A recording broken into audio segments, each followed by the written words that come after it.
Chapter 30, The Explosive Might.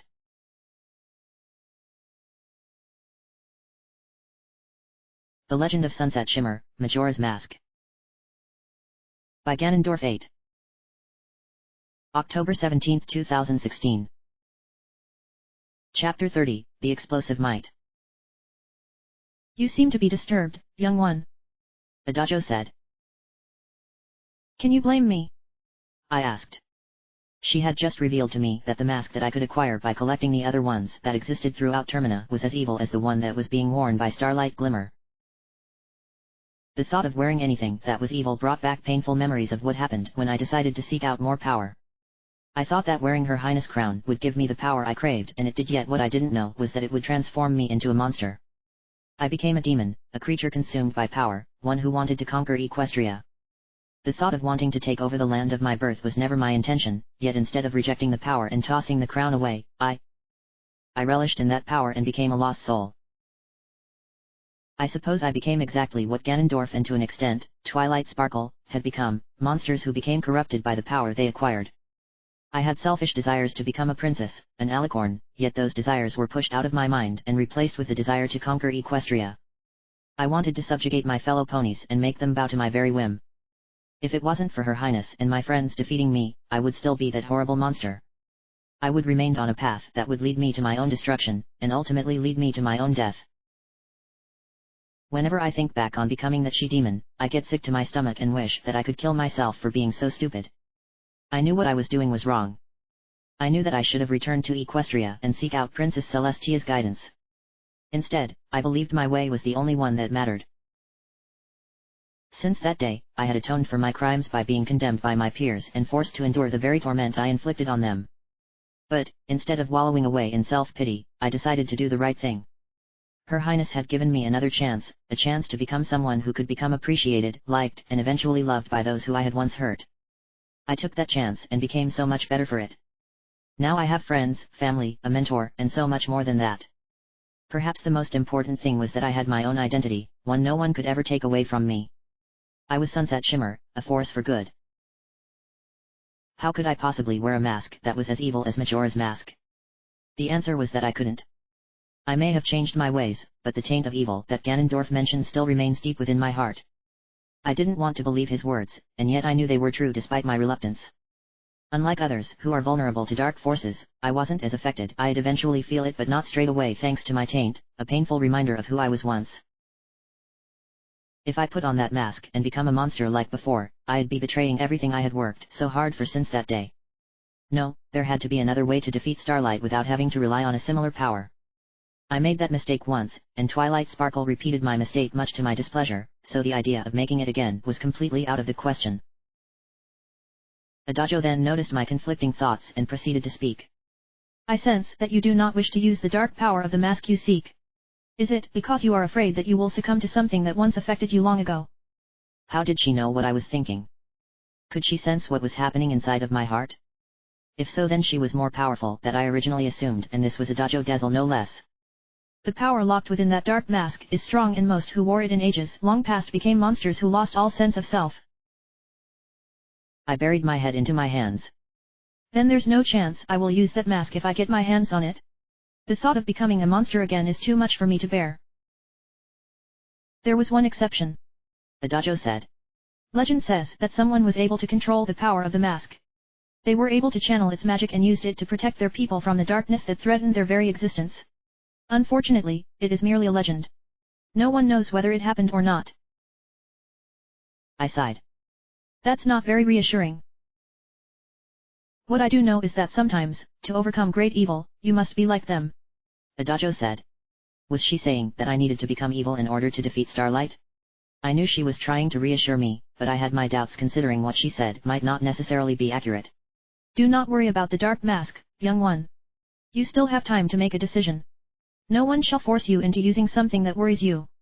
But, you must think of not just yourself but of others. Hearing her say that felt strange. Was it because I still couldn't get used to the fact that Adagio was a great fairy more like all of them in this world? In the world that I now called home, she only cared about feeding the negative energy that existed within people along with her sisters. They didn't care about what their actions would do to others so long as they could regain their magic. Yet, Adajo did make a valid point. It wasn't just my life that hung in the balance. No, it was the lives of everyone I held close to my heart. My friends, my family, my homes, both of them, and the light itself were in danger of being lost in addition to myself. I had to restore the human world back to the way it was before, and it sounded like my only option was to use evil itself. To do that would mean accepting Ganondorf's wishes of embracing power and giving up on my friends and family. I would be abandoning my very identity. Adajo then continued. And now, I shall aid you in your quest, young one. I will give you a new ability that can make things easier for you during battle. You will not be able to use this ability in your current form, but perhaps it will be more useful as your true self. She cupped her hands together before blowing a pink-colored wind in my direction. I immediately began to swirl about in this wind, and I felt relaxed as her magic began to take effect. I had been so stressed over having to wear an evil mask, yet those tensions drifted away once I started feeling a hidden strength emerge from my body. What kind of ability is this? You have mastered the spin attack. Adajo answered. The first great fairy you saved enabled you to use magic, yes. And that has been helpful. But, you were also given the ability to charge energy into your sword and unleash it in a powerful arc. I rubbed my chin in hopes of remembering something like that, but I shrugged my shoulders, informing her that I didn't understand her words. I'm sorry, but I don't think I ever used anything like that, mainly because I never thought to use it. I felt embarrassed knowing that I had shunned something Adajo had given me. I've used the magic that the Great Fairy of Clocktown gave me, otherwise we wouldn't be having this conversation, yet I never used her gift through my sword. Adajo smiled before chuckling to herself. It tells me that you still have a bit to learn about using a sword. You need not be upset, small one. You have come to this realization now instead of much later, where not knowing it would result in death. By charging up energy even further, the resulting spin will be even more powerful than it was before. It can be used to strike monsters from a distance, and may prove useful towards activating certain things beyond your reach. Does this power use magic? Yes. Adajo answered. Fortunately, a spin attack consumes very little in magic, so you will hardly notice it. That was a sigh of relief at the very least, despite still feeling guilty over not using the weaker version.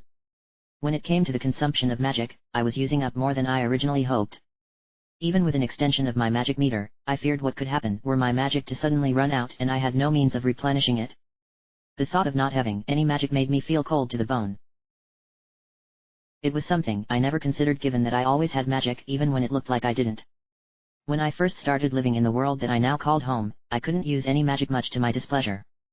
It felt like a big portion of myself was lost to me, and I cursed Princess Celestia for forcing me to leave Equestria because of our falling out over me becoming a princess. I know now that I was at fault and not her. Sure, I eventually got used to not having it, but I could easily get it back by simply going through the portal, yet that meant having to return with my tail between my legs. When Her Highness and my friends defeated me at the Fall Formal, my magic was permanently taken away from me. At least, that's what I originally believed. I had abused the very gift that had been granted to me on the day of my birth, so I don't regret not being able to use magic. When I learned that I could use it again and more freely than ever before, it was a blessing because part of me had been restored, yet it was a curse as the human world started getting exposed to equestrian magic. Sure, there have been great benefits but also great disasters thanks to my actions. Had I remained in Equestria as a pony, I could have eventually gotten what I wanted, yet I was too stubborn to acknowledge my weaknesses. Everything that had happened since that terrible day wouldn't have happened, and many lives wouldn't have changed because of me. Adajo noticed I was going through another personal moment, and floated down closer to me in hopes of giving me comfort. I know that you have inner turmoil, young one, but you must not allow it to consume your thoughts. Succumbing to the fear of the past will only make you more vulnerable to the darkness. Easy for her to say.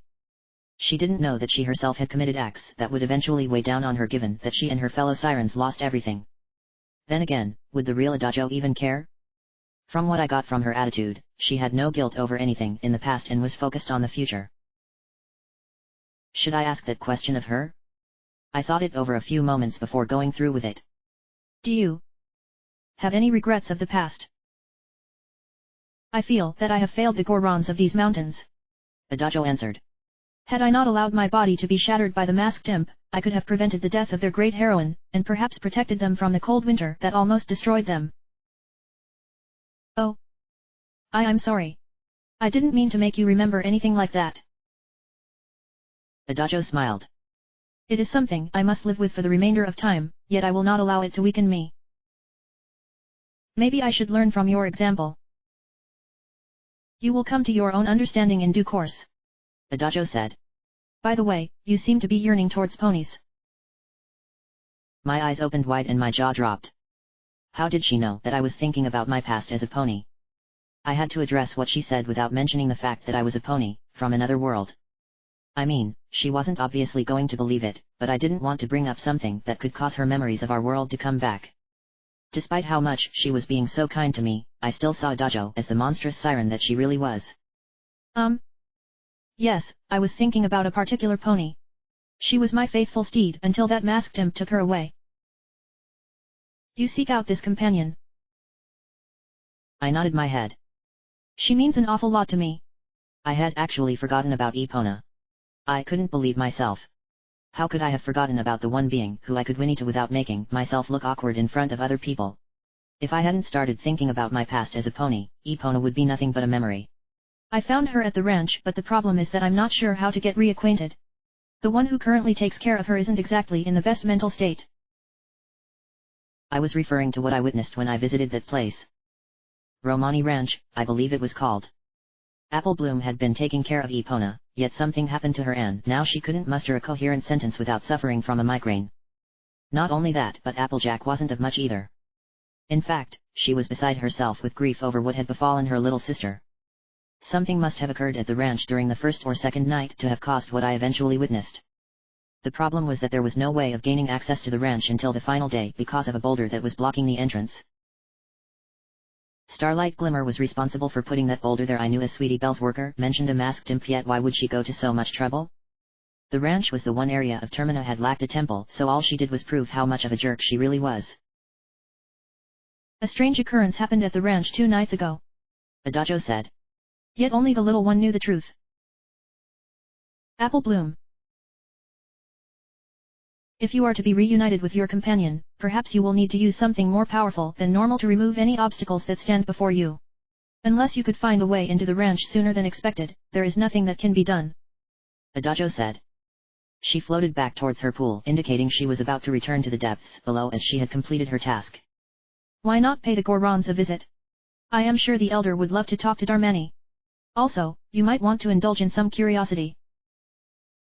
I scratched my head. Curiosity? What do you mean? Adagio smiled. There is a cave in the village that is the home of a Goron who has created something unique. Perhaps that might give you some answers that are currently eluding your grasp. When battle has made you weary, young one, please come back to visit me again. I shall restore your life energy. Adagio then laughed before disappearing back into her pool, leaving me confused with what to do next. Why does she keep on doing that? Adagio doesn't mean to be cryptic with her words. Twilight answered. Then why even do it in the first place? I asked. I understand the need to not make it easy, but sometimes there's a fine line that shouldn't be crossed. Her Highness then bopped me on the head. Why don't we figure out what Adagio meant before you lose your temper? She floated back and forth in front of me for several seconds before suddenly coming to a stop. That boulder we heard that had been blocking the entrance to the ranch must be pretty big, right? Well, duh. I said sarcastically. I'm going to ignore that. Twilight said. If the boulder took that man 2 days to break it down, perhaps we can destroy it ourselves in less time.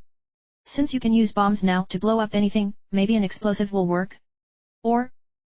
Maybe not as a boulder that big would need more than a regular bomb. Maybe we need something more powerful, something that has so much destructive power, only the right person can use it. Adagio did mention a Goron living in the village.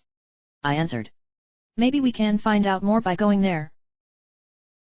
Time isn't on our side, Sunset. We still need to get our hands on that bottle of gold dust. Do we even need that stuff now, Twilight? I asked. We both know that Fancy Pants and Tyrek aren't willing to reforge my sword on the day of the carnival. Besides, there won't be a tomorrow since the moon will destroy this world before sunrise. Not the gold dust but the bottle. You could do with some healing items for the future. Truer words were never spoken until that point. Considering how I got beaten up badly during my fight against Goat, and actually losing my life against Ganondorf for several minutes, the idea of having fairies or potions to restore lost health had now become essential. I didn't know why I was hesitating towards picking that sort of stuff, seeing as in my previous journey, I couldn't go several meters without needing something to recover from injuries. Was I trying to prove to Her Highness that I could handle myself? After all, she was concerned about my safety. But what if I was trying to prove to myself? Had I gotten so stubborn that the obvious was escaping my vision? Was the thought of bravado blinding me? If so, then I was being incredibly stupid about it. I should have known better than that. No wonder Her Highness sometimes questioned my judgment. I was getting so caught up in the experience despite my reluctance towards having to do all of this again because I had more insight than she did. I was in fact making things even worse for myself, and I was worrying her to no end. I didn't want to make her worry anymore. If my suspicions regarding what Ganondorf said about my other were true, Her Highness would soon experience her own sense of concern. If she thought that my life was in danger, she would soon know better. Twilight. I want to talk to Cranky Doodle Donkey first, I announced. It felt weird calling him by his full name. Even though she has moved on in this world, Maud's spirit wants me to go back and inform everyone that her mission has finally been completed. Her Highness nodded her head in approval. I understand, Sunset. We should deal with that first before we do anything else. Besides, Cranky might know where we can get our hands on a powerful explosive. We should warp back to the mountain village. Agreed. I doubt you would want to go back the way you came. With my business at the fairy fountain finished, I turned and began to walk back outside, but a thought suddenly crossed my mind. So far, I had only encountered 3 of my friends whose lives had been changed when the human world was transformed into Termina: Pinkie Pie, Applejack, and Fluttershy. Rainbow Dash, Rarity, and Twilight Sparkle, the human version, and not Princess Twilight, had yet to be accounted for. I knew they were somewhere in this world, but where could they be? A more important question was that would I have to fight against any of them? Such a thought was dreadful even by my standards, yet it was something I had to take into consideration. In my previous journey, Rainbow was associated with an evil group in the form of the women who were from the same tribe as Ganondorf. I mean, she wasn't evil like they were and possessed a noble heart, yet the fact remained that she was initially an enemy who could have cost me or someone else trouble. Would that happen to her again? What about Rarity and Twilight Sparkle? Could either of them have become enemies here who I would have to defeat to progress? I hoped that I was wrong in my assumptions. Sometime in the past. Okay. How many of the eggs do we have? All 7 of them have been secured, ma'am. Good. I'm just so glad that nothing has gone wrong. Why did you have to go and jinx it? Are you disrespecting our second in command? What? No. It's just that I wished she wouldn't say stuff like that. So far, the others have managed to keep the Zora distracted while we steal these eggs. Personally, I don't understand why we even need them in the first place. Oval can easily have found other treasure that hasn't been found out there on the beach. Now you're disrespecting our leader. Am I not allowed to be concerned? Not at the expense of questioning our leader's motives. If it were up to me, I'd make sure you were thrown into the dungeon back at the fortress. That's enough. Both of you. But. Derpy Eye. What did I just say to you? Derpy asked. Look, I know how tense you all are since we'll get swarmed by every Zora in here were they to discover what we're doing. They may not be fighters like we are, but they do outnumber us and that spells trouble. She picked up a bag that contained what appeared to be eggs, yet there was something unusual about them, although she didn't pay any notice towards that. Oval wants us to bring these back to the fortress and we must carry out that task. Why do we need to do that? I don't know. Derpy answered. What did Oval say the reason was again? Are you kidding me? Derpy then suddenly drew out a curved blade and had it mere inches away from the throat of the companion who spoke out. I'd better watch your tongue if I were you. I'm of a superior rank to you, and that means you never question me on anything. She pulled her sword away and put it back into the scabbard on her side. Oh. I remember why we need to get these eggs and bring them back to Oval. We're just following what the masked person said when she paid us a visit last week. Can we trust that stranger, ma'am? I'm not sure if we can. Do you think she is leading us into a trap? I'm not going to question the authenticity of the masked stranger. That is up to Oval alone to decide. Derpy answered. If everything goes according to plan, we should be able to exchange these eggs in return for whatever hidden treasures the Zoras are hiding. What if Oval has another idea instead? Derpy quickly answered. We follow her lead, I think. She knows what to do anyway as she is the leader after all. She then motioned with her fingers to inform her companions that they needed to leave before any Zoras were to discover them sneaking about. Everyone back through our secret tunnel, and make sure none of you leave behind your weapons. The last time someone did that, we had to cancel our surprise attack. Weren't you the one who did that, ma'am? I was. Yes, you were. Oval scolded you something fierce that day. I just don't what went wrong. Derpy said. I know that I took my sword with me when I had to put it down for a brief moment to look over our battle plans. She scratched her head erratically in hopes of trying to recall what happened, but ultimately shrugged her shoulders and gazed down into the tunnel with her trademark expression. I don't remember doing anything wrong, but maybe I did. Oh well. Her words caused the outspoken companion to slap her forehead, but this was generally ignored by Derpy. Everyone into the tunnel. Once we're back outside, rendezvous with the others and I will create a diversion. Can you handle it? Derpy nodded. Of course I can. Why do you ask? No reason. I'm going to ignore what you said. Derpy said, brandishing her sword again. But, if you want to remain on Oval's good side, you won't question my ability to handle being in charge of this little expedition. Her companion gulped before slinking away behind the other three women. Oval made me second in command because of how good I am in these kinds of situations. At least, I think that was why she gave me the position. Maybe it was because no one else asked, or was it because everyone else was afraid of her? She shook her head before slapping her face. Time to get serious. Into the tunnel. Let's go. We've got to get these eggs back to the fortress without fail. The Gerudo pirates strike again. Not so loud. Derpy scolded. And you think I'm an idiot? After warping back to the mountain village using the Song of Soaring, my first thought was to take in the wondrous beauty that surrounded me. I knew that I didn't have much time until I had to reset everything, but my heart wanted me to relax for once and take everything in stride. While there was still some remnants of winter scattered about in the form of patches of snow, much of it had melted, revealing luscious grass, bushes, and even flowers.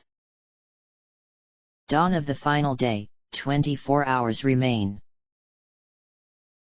The sound of a cuckoo indicated that the final day had begun. That meant I had to hustle my butt if I was going to get everything I needed to do done before having to reset time and undo all of my accomplishments in the mountains. I went back to what I was thinking about. If Fluttershy were here right now instead of being trapped in a temple, she would absolutely love seeing what I was seeing with my eyes. Even though what I just said about her sounded disappointing, in truth I wasn't as upset about it as I should be. After all, I had already freed her from Odolway's clutches and it was written down in my notebook, so in my heart, I believed she wasn't really trapped. The bomber's notebook was something I forgot about given that I was preoccupied with other things to take notice of it, yet it still proved to be invaluable despite ignoring it.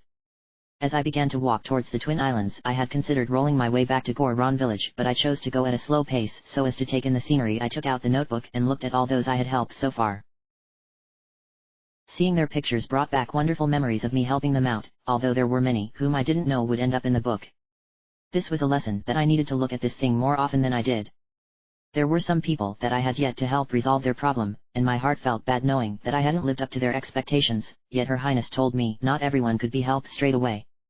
That would involve having the proper items sometimes and maybe fulfilling specific requirements that would trigger other events that lead up to the problem in question. My eyes were mainly fixated on both Applejack and Apple Bloom. Since I apparently needed to gain access to the ranch sooner than the final day, I began to think about how I could help solve their problems.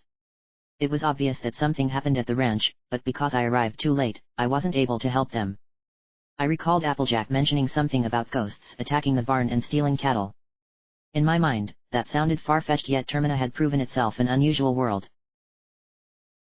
Apple Bloom was the real problem, as whatever happened to her affected Applejack. Perhaps if I could help her Apple Bloom first, then maybe I could help her Applejack with the problem she had. Princess Twilight finally took notice of the fact that I was looking through my notebook and decided to break the silence. Look at how many people you've helped, Sunset. Yeah. I said. I suddenly remembered I still had this thing, so I thought to take a look through it. There are a lot of blanks next to people and I assume you haven't helped them yet. I nodded. I might be able to now that I have the right items. You seem to be fixated on Applejack and Apple Bloom right now. Twilight said. You really want to help them, don't you? Again, I nodded my head. If it wasn't for a dojo mentioning Epona, I wouldn't be thinking about them. I still can't believe you actually rode a horse considering. When you've lived as a human for as long as I have, you sorta get used to the whole thing and it doesn't freak you out. No one ever questioned me about how I would do certain things even when they found out that I was a pony, at one time. I said. Her Highness' face suddenly beamed and I knew what it meant. What was it like riding a horse? I must know. I knew she was going to ask me that question. I could read her like a book because she had specific facial cues that clued me in. It took a while to get used to it, but it felt so natural. I forged a strong connection with Epona as though we were kindred spirits. She sounds like a good friend. Definitely. I exclaimed. She's also an excellent conversationalist. Whenever I felt the need to, I would talk to her by whinnying. You actually neighed. I blushed a little in response. I just felt like talking to her that way, you know, what with me being a pony, and all. Fascinating, yet I'll need to see you do this with my own eyes, but that can come a little later. Twilight said.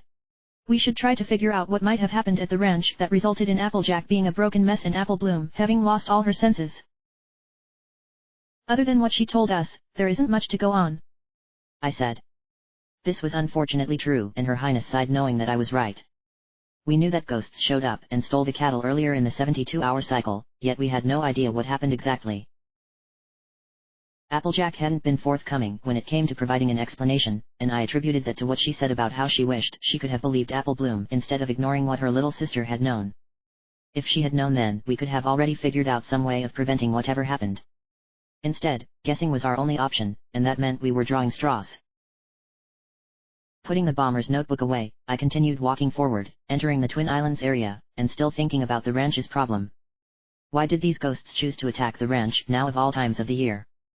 Was Starlight somehow involved in their presence? Why weren't the farmhands better equipped to deal with something that threatened their way of life? Could the ghosts have been repelled until a better solution came? These were only a few questions with many more waiting in the wings. Could I have made a difference had I been there to protect everyone? And what of Epona?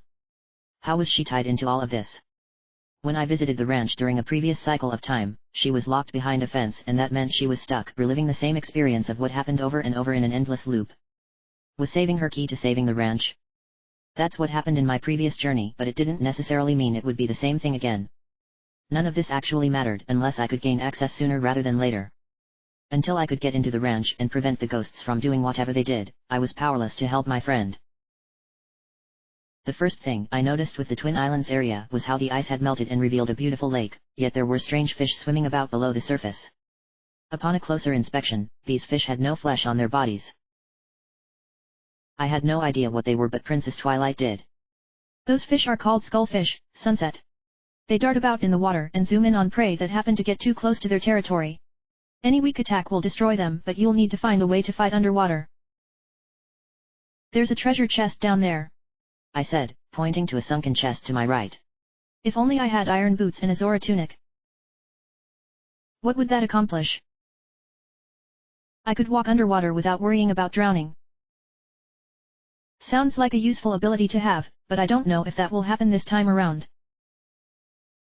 Her Highness suggested that I ignore the chest as I didn't have the means to plunder it, but she did make a mental note of it in case I ever do find a way of being able to move about underwater like before.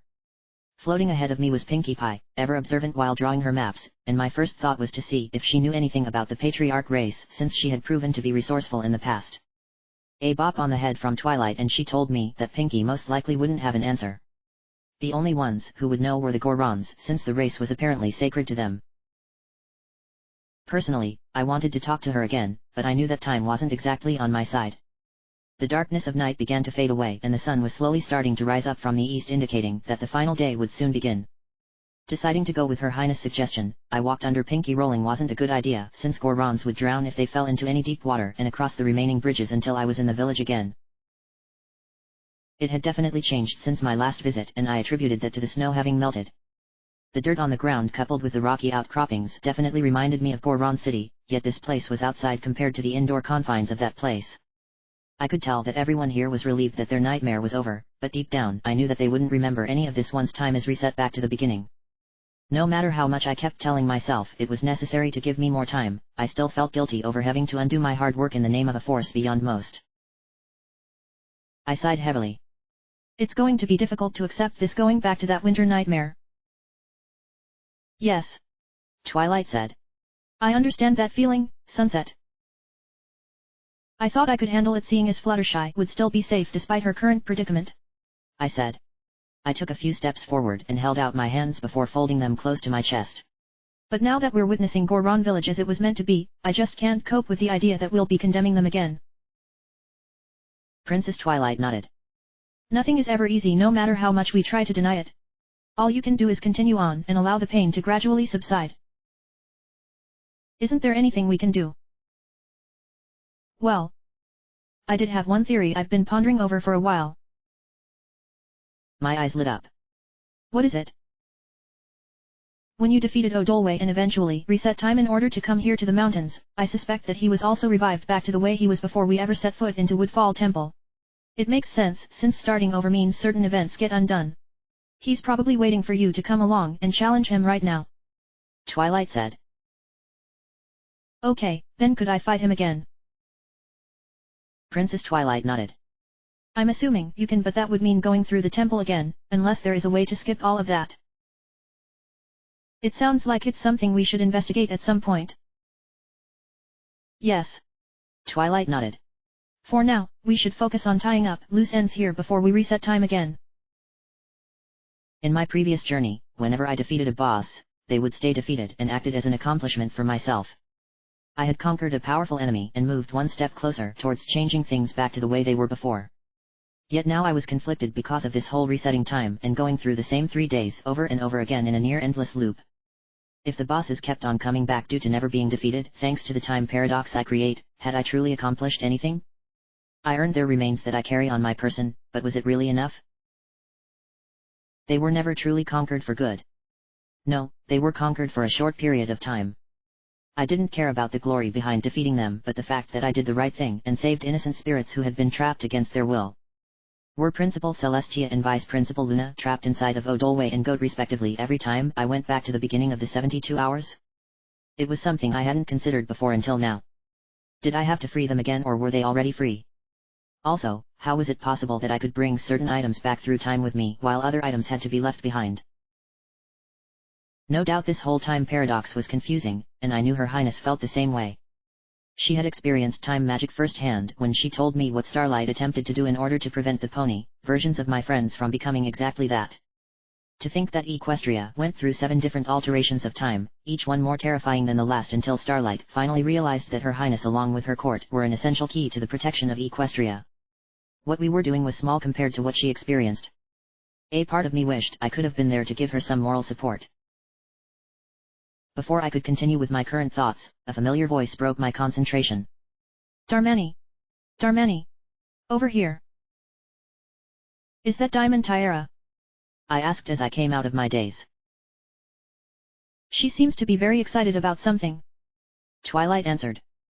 Sure enough, Diamond Tiara was a few meters away, hopping up and down on the spot, her armor clanking about and echoing across the clearing. You finally made it back! Diamond Tiara shouted. I walked up to her. You seem to be in a chipper mood.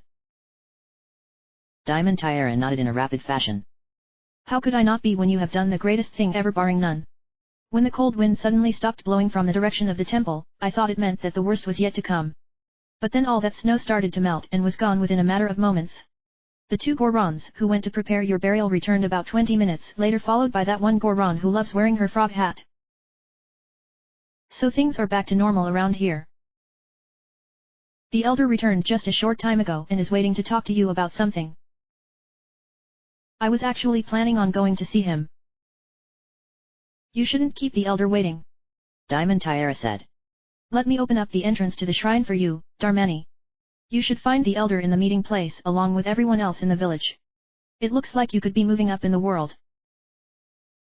Hey? What do you mean? Diamond Tiara made a snickering gesture that made me worried. What was she hiding from me? I'd tell you about it, but I think you should hear it from the elder. By the way, his son left to watch the patriarch race. It should be starting real soon provided that boulder is destroyed first. Boulder. Some half-wit placed a boulder in front of the entrance to the Goron racetrack, and now no one can gain access to it. Everyone has been looking forward to this race all year and now it might be cancelled because someone had to be stupid and block our path. Diamond Tiara answered. Why not just blow it up? We tried blowing up that boulder with bombs from the bomb shop, but nothing seems to be working. Diamond Tiara answered. We can't even lift the blasted thing up because leftover snow and ice are holding it in place. She began stomping her foot on the ground impatiently before pounding her fist into the ground, leaving a small indentation. I know you want to compete in the race, Darmani, as you usually win them every year. An idea suddenly popped into my head. Diamond Tiara knew the village better than I did, so perhaps she knew something about where I could get my hands on a more powerful bomb as Adajo indicated. I thought about asking Cranky Doodle, but perhaps she would be a better choice. Why not use stronger bombs? Diamond Tiara looked at me with a puzzled expression. Hey? Stronger bombs? Are you feeling alright, Darmani? You don't have rocks stuck inside of your ears from rolling around again, do you? I'm just saying that maybe a powerful explosion will work. Now that you mention it, I do recall Medigoran saying that he finally finished making that new powder keg of his. Diamond Tiara said. She looked down at a cave entrance located on the far side of the village. He said that it could do more than a regular bomb could. I've never actually seen him test any of them, so you'll excuse me if I'm skeptical about it. If we can use one of his powder kegs, it might allow us access to the Goron racetrack. Powder keg? You don't know about it? Diamond Tiara asked. I shook my head. Was I supposed to have known about it? If so, then I had just blown my disguise and that meant having to take some drastic actions. My first instinct was to run away, but Diamond Tiara shrugged her shoulders. I'm not surprised that you don't know of powder kegs, Darmani. Most of us have no idea what they're supposed to be about. Medigoran likes to keep his secrets, but that usually backfires on him. A powder key, according to him, is a special type of bomb that can only be used by Gorons, what with how heavy they are. They sound useful, I said. Do they work on any boulders? Why wouldn't they? I was curious. If what Medigoran says is true, those powder kegs are going to change Goron society forever. Diamond Tiara said. She then noticed that I was starting to inch a little closer towards the direction the cave was in, and she clamped her hand down on my shoulder. Don't bother going over and getting a powder keg, Darmani. Medigoran won't just let anyone use them unless they pass some kind of certification test. Hearing her say that made me feel slightly disappointed, but I now knew what I needed to gain access to the ranch earlier than usual. The thought of having to take a test to use a powerful bomb wasn't a problem since I enjoyed taking tests of all kinds at Canterlot High, but what would this Medigoran expect from me so that I could prove myself responsible? I supposed the only way I would find out was to go and ask him. Before I go and do that, I had to speak with Cranky Doodle first. Even though my original plan was to ask him about the powder keg, I wanted to see him because Maud's spirit from beyond the grave had insisted on it. She needed to truly rest in peace in this world, and that meant reassuring her people that their lives were safe once again. Looking at Diamond Tiara, who seemed confused by my sudden silent treatment, I decided that I needed to continue. Thanks for telling me about what Medigoran has been up to lately in his cave. I plan on visiting him once I've paid a visit to the Elder. You actually want to use a powder keg, Darmani? I nodded my head. It's something I really need. Well, I won't question why you want to get one, but I wish you luck in passing that certification test. Anyway, you probably want to see the Elder now, don't you? I think I've kept you busy a little too long, so let me pound the ground and open up the shrine. Diamond Tiara said. She curled up into a ball, leapt into the air, and came crashing down onto the ground, forcing the entrance of the shrine to open. Once it clicked open, she unfurled herself and gave me a salute before assuming her duties as a guard. I didn't have much time, so I dropped down below and walked inside just as the door closed. The first thing I noticed was that there were no Gorons parading about by the series of statues at the lowest point of the shrine. As I recalled, they were shivering like leaves and struggling to not lose their sanity from having to listen to a baby crying for hours on end. If Diamond Tiara hadn't told me that they had all gathered at their usual location further ahead, I'd have suspected something was amiss. That's when I noticed it was much warmer than it was before. It made what was a drab place feel more welcoming, and I did need some place to warm up given it was still cold outside. I think every Goron must be waiting for you up there, Twilight said. They really must hold Maud in high esteem. Her Highness agreed. She was their greatest hero and they looked up to her as their shining beacon. I doubt that Maud ever allowed their praise to cloud her judgment, but she probably played along because it made her people feel proud knowing she would save them. I guess you're right, I said. Should we see what Cranky Doodle has to say? You might as well, even if we already know what to do now. Gulping for a moment, I then walked slowly up the path towards the meeting place, and was immediately beset with almost a dozen pairs of eyes coming from the Gorons. None of them said anything which made me nervous, but my attention was focused on Cranky Doodle himself. He stood in the middle of the Goron gathering, his hump swaying back and forth. It still creeped me out seeing that, yet I could tell he was smiling. As I walked closer to him, the others began chattering to themselves, and I couldn't catch what they were saying, yet they were silenced when Cranky lifted his arms. No wonder he was the Goron elder. If one of the others had gone and done that, they would have been ignored, yet Cranky showed why he was in charge. Despite having left his son behind to cry, Cranky had proven himself a capable leader of his people. Sure, I didn't understand everything that went into being the patriarch of the tribe, but what I did know was that he made some sacrifices to ensure their future. Darmani, I've been waiting for you, Cranky Doodle said. I was told that you wished to see me, I asked. The guard outside said everyone was waiting. Cranky Doodle slowly nodded his head. I have been waiting for your arrival ever since I heard the news. When some of our brothers returned from the mountains, they told me that spring was slowly coming back. I did not believe them at first, but when I witnessed the snow melting with my own eyes, I knew their words were true. I knew that you, the one whom I once thought to be dead, had sealed off the blizzard that was blowing in from Snowhead. Yes. The creature that was responsible has been destroyed. To think that all of this happened because of a masked human who wandered up the mountain trail. I have a personal matter with her, I said. I've heard that she has been causing trouble all across Termina.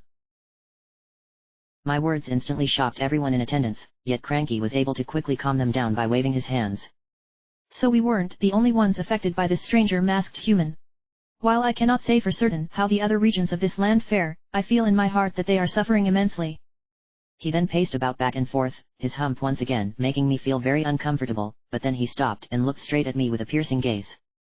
Darmani, I do not know why you feel you must pursue the one who almost caused our demise, nor do I know why you have such a burden, but I will not stop you from doing what you believe to be right. Thank you. No. It is we who should be thanking you, Darmani. Thanks to you, spring has come to Goron village. Everyone is pleased. Cranky Doodle said. It will take some time before we can resume our usual endeavors, but things will be better from now on. That left me feeling reassured for the time being. Despite knowing that all of this was going to amount to nothing because of resetting time, I felt happy knowing that Maud's mission had finally been completed. Would it have made more sense had she been here before everyone instead of me? Of course, as she was their true hero. Me? I was just acting as a substitute by taking on her form and acting out her life. I wonder if Cranky Doodle or anyone else ever figured out that I wasn't Maud. I mean, I don't look like her given that my Goron body features my hairstyle, my hat, a piece of a green-colored skirt that represented my tunic, and the metallic bra that covered what were the Goron equivalent of breasts. How had none of them ever questioned the fact that I didn't really look like their heroine? As I pondered over something that ultimately didn't make any sense, a trend from my previous journey that was rearing its ugly head again, I was suddenly interrupted when one of the Gorons decided to shout at the top of his lungs. The greatest Goron hero of all? That's Darmani. Everyone else shouted. The immortal Goron who is not dead, even if he has died. Another Goron asked. That's Darmani. Everyone shouted again. A third Goron then spoke up. The star whom we wish upon? That's Darmani, greatest of Gorons. Greatest of Gorons. It quickly became obvious that they were singing my praises, or rather they were singing Maud's praises. To be honest, I didn't feel right getting all of this praise, considering all I did was finish what she started. I mean, I did defeat Goat and saved everyone from freezing to death, yet their words were misplaced in my opinion. I thought of saying something in response to their cheering, but Her Highness bopped me on the head as though to tell me to go through with it. The first Goron who began to sing my praises then spoke up again. Darmani is the greatest in the world. Greatest in the world. Everyone else said. I think that is enough celebrating towards Darmani. Cranky Doodle said. While I know she deserves it for saving our lives, remember that she is just like the rest of us. She is someone who doesn't do what she does for the admiration or for the glory of being a legend among us. No, Darmani does what she does because it's the right thing to do. She fights for what she believes is right. The other Gorons began nodding while they talked amongst themselves. At least Cranky understood that praise meant nothing and that it was the character of an individual that was important than anything else. Still, if they had gone on praising me any longer than they already had, I would have said something despite Twilight suggesting otherwise through her usual manner of bopping me. Cranky then lowered his head and for a moment I thought something was wrong. My son got better immediately once the winter weather disappeared. I know that I should have been by his side, but I had to complete the mission you started, Darmani. Had I known you were still alive, I would have remained by his side. I'm sure he understands what you had to do. I said. If you're curious as to where he is, he went to see the Goron races that celebrate spring. Cranky Doodle said. Since the weather has finally changed for the better, we can finally begin the Patriarch race. I know that you will compete, Darmani, since you are one of the fastest racers who have ever graced that track. But, a boulder blocks the entrance. What? Cranky Doodle exclaimed. Are you certain? I nodded my head. You don't need to worry about it, Elder. I already have something planned that will remove that boulder, and everyone will be able to compete. I just need to talk to Medigoran and he should set me up with what I need. Then this makes my decision all the more easier. What decision? Darmani. The real reason that I asked you to meet me is because I have an announcement to make. Cranky Doodle said. I have been thinking about this for some time, and what you just displayed right now proves my choice is not misguided. He paused to take a deep breath before continuing. I, the protector of this tribe for so many years, choose to yield the seat of tribal patriarch to a younger one. Gasps could then be heard all around me from the other Gorons. They clearly weren't expecting Cranky to make this kind of announcement, and yet he had without any hesitation in his voice. Are you sure about this, Elder? A Goron asked. You have led us for as long as any of us can remember. And that is why I feel the time has come for me to name my successor. Cranky Doodle answered. There is only one among you who I feel deserves to take my place, one I am sure everyone would agree upon. The Goron who makes calm decisions, yet boasts courageous determination and can take care of all shall be the Patriarch. He then turned his attention towards me, a twinkling appeared in his eyes. Oh no. He wasn't thinking what I think he was thinking, was he? The chosen one, Darmani, is you. There could be no other. My entire body went numb. Did Cranky just say that I was to become the next leader of the Gorons? I don't think he understood the ramifications of what he just said. I knew that he wanted this because Maud was the ideal individual to succeed him, but how was she supposed to do that when she was no longer alive? I certainly couldn't lead them despite having had some experience back home. I lead my friends when it came to understanding magic, yet this was on an entirely different level. I looked around and saw the other Gorons were nodding their heads and pounding the air with their fists. How could I tell them that I can't lead them since I wasn't the real Maud, or rather in this case, the real Darmani? I was only assuming her identity and nothing more. As I continued looking at how happy they were, I realized that I couldn't tell them the truth. It would break their hearts if they were to know that Maud had died and that I was nothing but an imposter. Maud herself would suffer immensely in the beyond, and above all else, I didn't have the courage to tell them. I had only one course of action. I had to accept this offer from Cranky and leave it at that. Yet, that meant going against a number of moral codes, not to mention flat-out lying. Who would have guessed that I would be caught in a situation that revolved around a succession? In the midst of the Gorons celebrating, Cranky raised his arms and they quickly grew quiet. What do you think, Darmani? If it's you, everyone would happily accept you as the Patriarch given all that you have done. About that. I began. Is something wrong? You could say that, I answered. I was definitely feeling nervous at that point and I hoped no one suspected anything was amiss. Cranky then smiled and patted me on the shoulder. You need not answer so quickly. Go, enter the Goron race once you have taken care of that little problem. I am sure that will take your mind off of being named my successor. Think it over slowly. I am awaiting a thoughtful response. He then started to walk towards his private chamber before turning around slightly and looking at me. By the way, you will be very happy with the prize that is being offered this year, Darmani. It is something I chose personally. You will need to speak to my son provided you are victorious, which is a foregone conclusion. He should be anxiously awaiting your arrival. As he walked away, the Gorons dispersed from the area, although each of them made sure to congratulate me for being given the title of Patriarch. I tried my hardest not to give off the impression that I didn't accept Cranky's offer of succeeding him, but it wasn't easy since I knew there was no way I could become their leader. Once Her Highness and I were alone, she floated next to my ear and began to whisper. That wasn't exactly what I thought he would say. How can I be their patriarch when I'm only a Goron while wearing this mask on my face? I saw that you were struggling to tell them the truth. I sighed and folded my arms close to my chest again. How could I crush their spirits like that, Twilight? I didn't want to tell them that Darmani was dead and that I'm just assuming her life because her ghost told me. If they found out I was deceiving them, pretending to be their great hero, they'd have labeled me a monster for desecrating her name. I can't go through that experience again. You may have to tell them once Termina has been saved. That's going to be painful, I said, burying my head into my hands. If only I could explain things without having them lash out at me. Her Highness then had an idea pop into her head. There is one option you can try. You can tell them that you only came back to life in order to finish what you started, and now that peace has been returned to these mountains, you have to return to your grave because there is no longer any need to be alive. I looked at her with a skeptical look. You're kidding, right? Do you see any other way? No. I guess not. I answered, sighing. With my Deku scrub form, it was easy to just walk away since none of the Deku recognized me aside from Mrs. Chiruli. With this form, the Gorons all know who Darmani is and that makes it so much more awkward. For now, Sunset, we should just focus on trying to save Termina from destruction. Twilight said. We can worry about telling them the truth about Darmani later. Why don't we pay a visit to this Medigoran who has that powder keg? I'm sure you can use his test as a distraction so that you don't get bogged down with guilt. While it sounded like Her Highness' words were harsh in their delivery, in truth she was doing her best to assess the situation.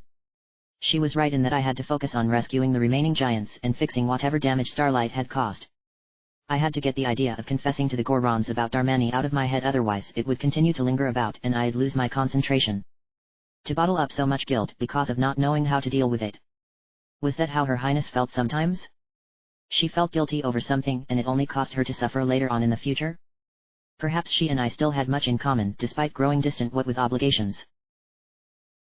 I walked back down the path until I reached the entrance of the shrine, knocked on the slab of rock, and heard the sound of Diamond Tiara pounding down from above to open up the way so that I could go back outside. From there, I turned right and made my way over to that large cave entrance she mentioned earlier. The entrance was slightly raised up from the ground. It made no sense at all, making it seem impossible for a Goron to climb up and go inside. I thought about it for a few moments and realized I needed to become a human just for a brief moment before assuming my Goron form again.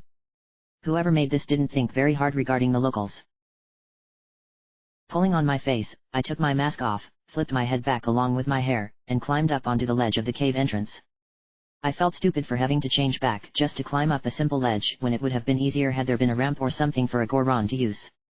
Mumbling something under my breath, I didn't want Twilight to hear my cursing in case she was sensitive. I put the Goron mask back on, tumbled down several ramps inside of the cave during the transformation, and became Darmani just as I reached the lowest part of the cave.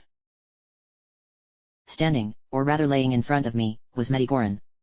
He didn't resemble anyone from Canterlot High or Equestria, so already I knew this wasn't going to be one of those awkward moments where I trip up. Oh? Someone has paid me a visit? Medigoran asked. Has spring finally come back? I nodded my head. Winter has finally moved on and everyone is feeling much better about it. No doubt you were the one who saved us, Darmani. Medigoran said. Sorry that I didn't recognize you straight away. My cave really needs several candles so that I can see things more clearly, but I'll worry about that later. Have you come down here in order to use my new invention? I have. Only one other Goron came by to use my powder kegs before the weather changed. Really? I thought you would have had dozens of potential customers by now. Majora sighed. The one Goron who came was also the only one who completed my certification test. The others attempted to pass it only to wind up failing miserably and refusing to take it again. Maybe I was being too hasty with my invention. You see, powder kegs contain much more gunpowder than regular bombs do, so if someone who wasn't qualified tried using one, they could cause a disaster and I would be the one to get in trouble because of it. Which is why you have a test. Exactly, Darmani. Majora said. Powder kegs are also very volatile in that they will explode if enough force is applied. They eventually explode once the fuse reaches the barrel, but anyone crafty enough could make them go off sooner. He looked down and noticed that I was standing there with my hands behind my back. At first he thought I was ignoring him and that made him annoyed, but he quickly realized that I was actually listening to every word. You want to use a powder keg, Darmani? I nodded my head. Then you must first pass my certification test. I understand. I'm sorry to have to put you through this, but you're not allowed to use one on your own unless I know you can handle it. Majora said. He slammed his hands into the ground, causing a slight tremor that almost knocked me over, and a barrel with a crude-looking skull painted on one side landed right next to me. Unlike other powder kegs, this one has a long fuse giving you enough time to complete your test. You must take it and blow up the boulder that is blocking the entrance to the Goron racetrack. If you succeed in your task, come back to me and I shall certify you. What if it explodes along the way? If that happens, come back and I shall give you another one. I took a closer look at the powder keg and noticed that the fuse had already been lit. Was he trying to give me more pressure than I needed? Not only did I have to make sure it didn't explode until I reached my destination, but now I had a short period of time before it would go off on its own. No wonder only one other Goron was able to acquire certification enabling them to use one of these. Most probably couldn't handle the stress from needing to secure the powder keg and deliver it on time.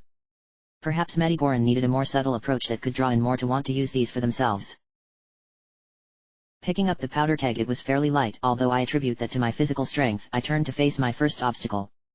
I had to roll back up to the entrance as the slopes were too steep for me to walk up naturally. It also meant tossing the barrel onto the sections of the slope that were flat. Really? Was that even necessary? Sighing, I tossed the powder keg onto the flat ground, curled up into a ball, rolled forward, unfurled myself, and picked it up again. Already I knew this was going to be tedious, and I was right, since this process had to be repeated at least 3 more times. Why couldn't he have dropped this thing at the cave entrance? It would have saved me the trouble of doing this ridiculous motion. I moaned. No use complaining about it now, Sunset. Twilight said. You need to get this to that boulder, otherwise you've got to come back and get another one. And Majora wonders why no one else bothered to try this. I know you don't like this approach, but you need to pass his test in order to use powder kegs on your own. I mumbled under my breath again. Her Highness was correct as usual. I had to do this if I wanted to enter the ranch on an earlier day. Let's just get this over with so that I don't have to do it again. After tossing the powder keg up the slope until both it and I had reached the top, I picked it up and began to make my way over to the entrance. The smell of smoke coming from the fuse made me nauseous, but I couldn't stop, otherwise I'd be coming back to get another one and wasting what little time remained. That's when I discovered an unfortunate side effect of carrying around a large object in my hands. A blue tektite popped out of the ground. Guess the Gorons must have missed it and began bouncing towards me. I tried to defend myself by using the spikes on my back, but I couldn't so long as I was holding something. It began ramming into my body and all I could do was grit my teeth and keep going until it lost interest. The blue tektite continued to follow, ramming into me from behind every few meters, and already I could feel the strength leaving my body. I really wanted to stop moving and destroy it, but I couldn't, as I was in a race against the clock. There was a frightening moment where I almost dropped my cargo, but I managed to hold on through the use of my fingernails. Eventually, the blue tektite got bored and decided to bounce back the other way towards its nest, leaving me to shake off the bruises I received from its attacks. When I entered the Twin Islands area, I noticed something new that wasn't there before. A wolf-like creature was running around the hole that led down towards the underground spring, and it was right in my path, which meant it was another obstacle to overcome. I groaned. You have got to be kidding me. That's a Wolfos, Twilight announced. This must be the regular version that only appears when spring has returned to the mountains. Aside from the slight height difference in their appearance, it's essentially the same as a white Wolfos. You'll need to attack it from behind, but you can't so long as you continue to hold that powder keg. You'll have to find some way of getting past without it causing you to drop that powder keg. Again, I groaned. And here I thought it would be easy. You just have to power on through. I glared at Her Highness. Not the best thing to say given the situation. Sorry, Twilight said. I didn't mean using your physical strength, but maybe you can use your body to absorb a couple of blows until it gives up? I know you just did that against that blue Tektite a few moments ago and this isn't something I would normally suggest, but that fuse is ticking away and we need to hustle. Sighing, I walked forward and the Wolfos immediately ran towards me as soon as I was in its range. It swung its claws around, striking my back repeatedly, and while I winced in pain, I had to keep on going. Pinkie Pie suddenly started giggling and my initial reaction involved scolding her for laughing at my misery. I then found out that she was giggling over the fact that she would make more rupees with a revised map of Snowhead. While I thought it was cute that Pinkie was thinking about her future profits, it didn't help out my situation one bit as the Wolfos continued striking me. But when I crossed the bridge, it suddenly stopped and moved back towards the center of the island. Did it not like the water? If so, then this was a boon as it meant I could reach that boulder without any further problems, and that's when a second Wolfos appeared by popping up from out of the ground. Oh come on. Just keep going, Twilight said. You're almost there. Since I had no other choice, I continued forward and the claws of the second Wolfos began to dig into my back. While the damage being inflicted on me was minimal, I was still getting injured and that meant needing something to recover my health. Why didn't I pick up a fairy or something before doing this? Darmai. That was Featherweight, Twilight said. He must be nearby. Cranky did say that he came out here to watch the Goron races, so he's probably standing by the boulder, I said. I quickly began to look around in order to find out where his voice was coming from, and sure enough, I found him standing on a high mountain plateau that was to my right. Featherweight then called out again. Darmai. I was wondering when you were going to show up. Why are you carrying that thing above your head? I'll tell you about it when I get there, I said as I struggled to stave off the Wolfos. You'll have to roll up the slope if you want to get to me. My jaw suddenly dropped. Did you just say a slope? Of course, Darmai. You know that better than me since you've been racing on the track long before I was born, Featherweight said. I'll move away from the edge so that I don't accidentally plunge into the water below. I'll be waiting here, so please do hurry. I need you to solve a small problem. He was kidding, wasn't he? Blowing up that boulder with the powder keg wasn't what I would call a small problem, and now I had to throw this thing up another slope in order to reach my destination. Could things get any worse? Yes, they could. Once I started to cross the other bridge, the Wolfos turned back just like the other one had. I looked at the fuse and saw it had almost reached the powder keg. I'd say that I had about a minute before it would explode. I don't think I'm going to make it in time. End of chapter.